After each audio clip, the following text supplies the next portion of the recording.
Hello, मेरा नाम सोहेल सफ़ेदा है। Welcome back to my YouTube channel. आज इस वीडियो में हम बात करने वाले हैं कैनन R8 कैमरा के बारे में, जो कि एक फुल फ्रेम मिररलेस कैमरा है कैनन की तरफ से। ये जो कैमरा है ये पर्टिकुलरली कैनन ने जो कैनन का R आता था, जो कि फर्स्ट कैमरा था मिररलेस की सीरीज़ में, उस कैमरा की जगह पर इसको प्लेस किया हुआ है। और इसमें जो फीचर्स दिए हुए हैं वो उससे कहीं ज़्यादा बेटर है, कहीं ज़्यादा इम्प्रूवड है। और बेसिकली इसमें जो सेंसर भी दिया हुआ है वो भी कैनन R6 Mark II में जो आता है वो दिया हुआ है। तो ऑल्दो ये एक कॉम्पैक्ट साइज़ का कैमरा है, बट इसमें जो फीचर्स दिए हुए हैं वो काफ़ी ज़्यादा एडवांस है। और वही सारी चीज़ों के बारे में इस वीडियो में हम डिस्कशन करने वाले हैं। अब अगर मैं इसके बिल्ड एंड डिज़ाइन की बात करूँ तो इसका जो बिल्ड क्वालिटी है वो काफ़ी अच्छा है। बिल्ड मटेरियल जो है इसका वो काफ़ी अच्छा इसमें यूज़ किया हुआ है। अगर इसकी मैं पर्टिकुलर ग्रिप की बात करूँ तो इसकी ग्रिप अगर आपका हाथ बड़ी साइज़ का है तो आपको शॉर्ट थोड़ी पड़ सकती है। अब इसके ऑप्शन में कैनन ने इसके कुछ सॉल्यूशन के तौर पर एक नीचे अटैचमेंट निकाला हुआ है, जिसे आप लगा करके इसकी जो ग्रिप है उसे थोड़ी सी आप लॉन्ग कर सकते हो। ये जो पर्टिकुलर कैमरा है इसकी साइज़ भी काफ़ी छोटी है और इसका जो वेट है वो 460 ग्राम्स का ही है। तो overall wait and size wise ये काफ़ी ज़्यादा कॉम्पैक्ट बनाया हुआ है। इसमें जो सेंसर दिया हुआ है अगर उसकी बात करूँ तो 24.2 मेगापिक्सल का फुल फ्रेम सेंसर इसमें दिया हुआ है। ये सेम सेंसर आपको R6 Mark II में भी मिल जाएगा।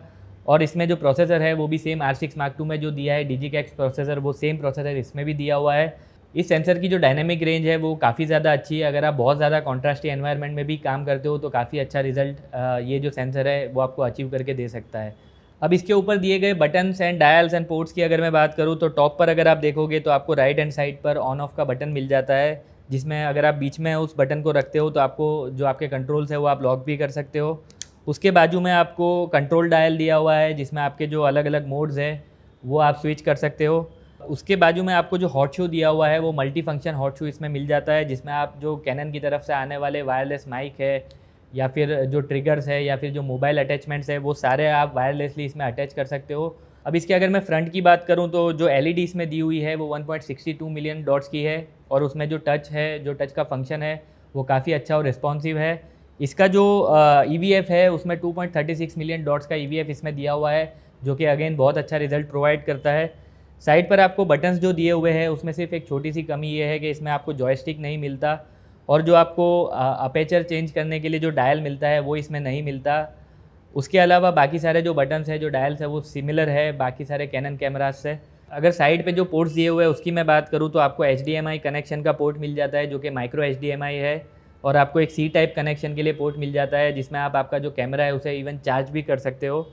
आपको माइक इनपुट मिल जाता है और आपको हेडफोन का जैक मिल जाता है और आपको रिमोट कंट्रोल का भी एक जैक अलग से मिल जाता है। अब अगर मैं इसके बैटरी स्लॉट की बात करूं तो इसका जो बैटरी का स्लॉट है वहाँ पर ही आपको मेमोरी कार्ड का भी स्लॉट दिया हुआ है। इसमें मेमोरी कार्ड का जो स्लॉट है वो सिंगल मेमोरी कार्ड का आपको दिया हुआ है, तो आपका जो भी रिकॉर्डिंग है वो सारा एक ही मेमोरी कार्ड में आपको करना पड़ेगा। ड्यूअल मेमोरी कार्ड स्लॉट इसमें आपको नहीं मिलता है। इसमें जो बैटरी है अगर मैं उसकी बात करूँ तो 1040 mAh की इसमें जो बैटरी है वो दी गई है, जो कि LPE17 बैटरी है। और ये सेम बैटरी आपको जो कैनन RP में आती थी वो सेम बैटरी आपको इसमें भी मिलती है, जो कि 290 फ़ोटो में शॉट्स आपको ले करके दे सकती है। और अगर मैं वीडियो की बात करूँ तो अप्रॉक्सीमेटली आपको 1 आवर जितना बैटरी बैकअप ये बैटरी प्रोवाइड कर सकती है अगर आप वीडियो शूट कर रहे हो तो, जो कि डिपेंड करता है कि आप किस रेजोल्यूशन में शूट करते हो। इसका जो C टाइप का पोर्ट दिया हुआ है जिसमें आपको चार्जिंग का भी ऑप्शन दिया हुआ है, उसमें एक ध्यान देने वाली चीज़ ये है कि अगर आप उसको यूटिलाइज़ करना चाहते हो तो आपका जो पावर डिलीवरी है वो मिनिमम आपको 45 वॉट्स का लेना पड़ेगा, तभी वो इफेक्टिवली इस कैमरा की जो बैटरी है उसे चार्ज कर पाएगा। अब इस पर्टिकुलर कैमरा में आपको काफ़ी सारे न्यू फीचर्स भी दिए हुए हैं, जिसमें से पहला फोकस ब्रीथिंग कॉम्पनसेशन का है, जिसमें अगर आपका जो लेंस है वो ब्रीथिंग हैवीली करता है और अगर आप वीडियो शूट करते हो तो उस ब्रीथिंग को कंट्रोल करने के लिए ये ऑप्शन आपको दिया हुआ है। एंटी फ्लिकरिंग करेक्शन का भी एक बहुत अच्छा ऑप्शन इसमें दिया हुआ है, जो कि अगेन वीडियो शूटर्स के लिए ज़्यादा हेल्पफुल हो सकता है। अगर आप किसी ऐसे एनवायरनमेंट में हो जहाँ पर बहुत ज़्यादा फ्लिकरिंग है तो आप इस ऑप्शन को यूज़ करके आपका जो फ्लिकरिंग है उसे करेक्शन कर सकते हो। और उसमें भी आपको 2 ऑप्शन मिलते हैं, आप चाहो तो उसे ऑटोमेटिकली कर सकते हो और अगर आप चाहो तो उसे मैन्युअली भी डायल इन कर सकते हो। इसमें एक और ऑप्शन वीडियो के ओरिएंटेड बहुत अच्छा दिया हुआ है, जो कि प्री रिकॉर्डिंग का ऑप्शन है, जिसे अगर आप प्रेस करते हो तो आप जिस पॉइंट पे रिकॉर्ड प्रेस करते हो उससे 3 या 5 सेकंड पहले का जो रिकॉर्डिंग है वो भी इस कैमरा में सेव हो जाता है। और उसके अलावा एक बहुत ही एडवांस फीचर है जो बहुत ही हाई एंड कैमराज में आता है, जो कि फॉल्स कलर्स एंड ज़ीब्रास का है, वो भी इस कैमरा में आपको दिया हुआ है। तो बेसिकली वीडियो ओरिएंटेड इसमें काफ़ी ज़्यादा अच्छे फंक्शंस आपको मिल जाते हैं। इसके मैं ऑटो फोकस सिस्टम की बात करूँ तो इस कैमरा में जो सबसे इम्प्रेसिव चीज़ मुझे लगी वो पर्टिकुलरली इसका जो ऑटो फोकस सिस्टम है वो लगा। इसमें बेसिकली जो ऑटो फोकस सिस्टम दिया हुआ है जो कैनन R3 में आता है वही सेम सिस्टम इसमें दिया हुआ है जो कि AI बेस्ड सिस्टम है। और इसका ऑटो फोकस पर्सनली मेरे यूज़ में मुझे कहीं पर भी ऐसा नहीं लगा कि इसके ऑटो फोकस में किसी भी तरीके की कोई कमी है।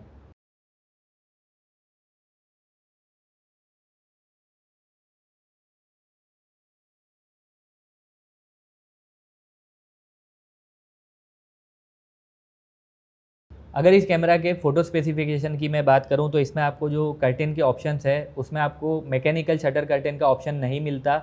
आपको बेसिकली इलेक्ट्रॉनिक शटर का एक ऑप्शन मिलता है और जो दूसरा ऑप्शन है वो फर्स्ट कर्टेन शटर का ऑप्शन मिलता है जो कि इलेक्ट्रॉनिक और मैकेनिकल जो शटर आती है उन दोनों का हाइब्रिड वर्जन है। अब अगर आप फर्स्ट कर्टेन शटर वाला जो ऑप्शन है वो सिलेक्ट करते हो तो आप मैक्सिमम 6 FPS तक की स्पीड पर जो बर्स्ट मोड है उसमें शूट कर सकते हो और जो आपका मैक्सिमम शटर स्पीड है वो 1/4000th ऑफ अ सेकेंड तक का आप रख सकते हो।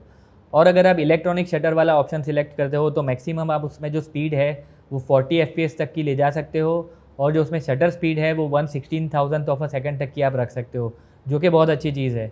अब एक इम्पॉर्टेंट चीज़ ये है कि इसमें अगर मैकेनिकल शटर नहीं दिया हुआ है और अगर आप इलेक्ट्रॉनिकल शटर पे 40 FPS पे शूट करना चाहते हो और अगर आप बेसिकली स्पोर्ट्स या फिर वाइल्ड लाइफ शूट करना चाहते हो इस कैमरा को यूज़ करके, तो शायद ये कैमरा आपके लिए उतना अच्छा रिज़ल्ट नहीं दे सकता बिकॉज़ इसमें मैकेनिकल शटर नहीं दिया हुआ है। और इलेक्ट्रॉनिकल शटर जो होता है अगर आप उसे यूज़ करते हो तो उसमें कहीं कहीं पर बेंडिंग का प्रॉब्लम आ सकता है अगर आप बहुत ज़्यादा फास्ट किसी ऑब्जेक्ट को शूट करते हो तो। और अगर आप उस तरीके के किसी काम में इस कैमरा को यूज़ करने वाले हो तो आप R6 Mark II, R5 या R3 को कंसिडर कर सकते हो, वो आपके लिए ज़्यादा बेटर ऑप्शन रहेगा। अब अगर मैं इन बॉडी इमेज स्टेबलाइजेशन की बात करूँ तो इसमें मैकेनिकल IBIS आपको नहीं मिलता है, इसमें आपको डिजिटल इमेज स्टेबलाइजेशन का ऑप्शन मिल जाता है जो कि अगेन मेरे हिसाब से अच्छा परफॉर्मेंस देता है। मैंने इवन टेस्ट भी किया है और उसमें 2 लेवल का स्टेबलाइजेशन आप कर सकते हो, लेकिन आप अगर उस ऑप्शन को एक्टिवेट करते हो तो आपको थोड़ा सा क्रॉप आपकी फ्रेम में मिलेगा। इस कैमरा में जो ISO रेंज दी है वो 100 to 1,24,00 तक की ISO रेंज आपको मिलती है, लेकिन प्रैक्टिकल यूजेज में मेरे हिसाब से अगर आप 12,800 तक का ISO यूज़ करते हो तो आपको डेफिनेटली क्लीन रिजल्ट्स मिलेंगे। अगर आप उससे ऊपर जाते हो तो थोड़े से नॉइज़ी रिजल्ट आपको मिल सकता है। अब अगर इस कैमरा के मैं वीडियो स्पेसिफिकेशन की बात करूँ तो आपको इसमें 4K 60 FPS तक का जो मैक्सिमम रिजोल्यूशन है वो मिल जाता है विदाउट एनी क्रॉप। और जो 1080p का रिजोल्यूशन है उसमें आपको 180 FPS तक का मैक्सिमम FPS आप इसमें शूट कर सकते हो। और अगर आप पाल में शूट करते हो तो 4K में आपको 50 FPS मिलेगा और 1080p में आपको 150 FPS मिलेगा। और इसमें जितने भी रिजोल्यूशन और उस रिजोल्यूशन में जितने भी FPS है अलग अलग, उन सारे सेटिंग्स में आपको IPV कंप्रेशन मिल जाएगा। ये सारे जो रिजोल्यूशन और सेटिंग्स है इसमें आपको 8 बिट कलर कोडेक मिलता है और अगर आप 10 बिट कलर कोडेक इसमें शूट करना चाहते हो तो आपको by default C-Log 3 he use करना पड़ेगा जो कि कैनन की तरफ से आने वाली लॉक प्रोफाइल है और उस लॉक प्रोफाइल में आपको 10 बिट 4:2 का कलर कोडेक मिल जाता है। So that's it for this video. अगर आपको ये वीडियो पसंद आया है तो प्लीज़ इस वीडियो को लाइक कीजिए, इस चैनल को सब्सक्राइब कीजिए। वीडियो को देखने के लिए thank you so much. Have a good day.